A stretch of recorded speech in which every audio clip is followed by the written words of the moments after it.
As human beings, the innate desire to conquer, label, and provide an exact definition for everything has only resulted in the captivity of individuals. However, throughout history, those whose wild souls and lousy minds refused to be restricted by these norms gave the rest of the world an example of what art really is. Scientists like Albert Einstein and artists like Leonardo da Vinci are mere examples that confirm that the abstract concept of art cannot be constricted by words or society's ideals. Both individuals defied all expectations. Einstein dropped out of school and Da Vinci received little education, yet their knowledge and ability to evoke emotions were abundantly clear. Jean-Michel Basquiat is another unique and inspiring character. He stood up against economic disadvantages and racial discrimination and became one of the most recognized contemporary artists of the 80s. His work was often undermined and referred to as graffiti. However, in spite of such condescending and negative comments, he always considered himself a fine artist, and through his work he communicated strong messages far more powerful words could ever describe. Trying to define art completely defeats its purpose. Thus, art is an unfinished product inspired by a series of events and experiences. Basquiat's hardships are evident on all of his paintings, and his honesty and transparency allows his audience to emerge completely into his world.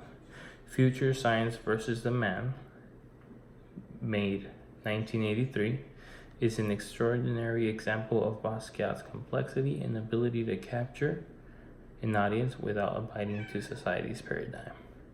Jean-Michel Basquiat was born on December 22nd, 1960 in Brooklyn, New York, and he died August 12, 1988 in New York City of a cocaine-heroin overdose.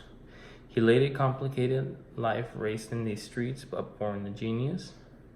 He was always so bright, absolutely an unbelievable mind, said Basquiat's father. At age of 6, his spleen was surgically removed as a result of a car accident. During his recovery, he developed a great interest in the human anatomy, which is the foundation of most of his work.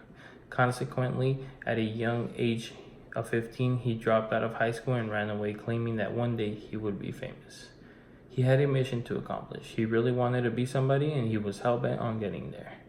A few years later, his claims turned into reality, and he gained popularity and recognition for his paintings. Jean-Michel Basquiat's pieces are utterly straightforward as they portray a fraction of his youth, a troubled misfit with immense potential. His paintings talk about controversial topics society refuses to recognize. They tell stories about social inequality, capitalism, science, and technology. He redefined art by being brutally honest about his reality, rather than by simply making things appealing to the human eye. Art has become an outlet for people and a way to let go and become someone else for a while. The power to interpret what many see as simply paint splattered over a canvas is the beauty of museums, and the reason people are willing to spend great sums of money in the attempt to find a sense of freedom. Pablo Picasso once said that art was meant to just off daily life off our souls, and that is something that cannot be bought. The constant urge to know and define everything often becomes an obstruction that does not allow one and others to express freely. Social norms and expectations imprison individuals, and the potential within them is oppressed by the fear of not fitting in. However, once in a while, one comes across someone who defies all rules, such as Jean-Michel Basquiat, a rebel who embodied the contemporary art scene in the 80s. Basquiat's upbringing was filled with hardships and mischief, yet in the midst of all negativity, he found a positive way to transform the ugly into stories. Despite the media's attempt to limit Basquiat, his voice only became louder and his paintings spoke with brutal honesty. As a result, he created breathtaking pieces that live in the walls of numerous museums and in the homes of wealthy art collectors all around the world, pieces that are currently worth millions of dollars.